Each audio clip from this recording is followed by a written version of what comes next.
So you would still be enlightened but not know about it. Yeah. Something like that. No, you can't not know about it. If you don't know about it, you're not enlightened. It's consciousness, you know. You have to know about it. But, yeah, you might, you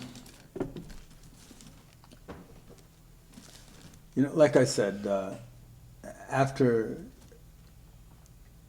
I had some significant enlightenment experiences, at one point I took a bunch of acid because I wanted to test out, so to speak, this losing business.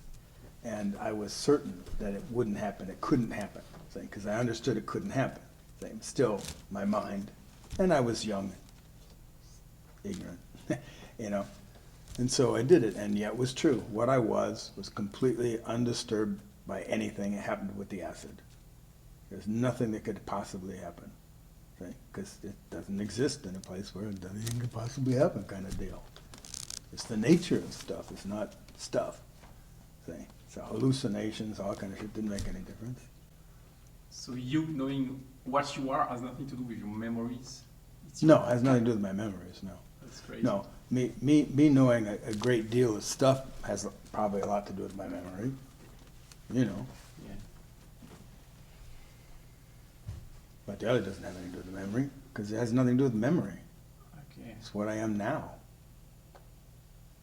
I have to remember that. Yeah, but you have to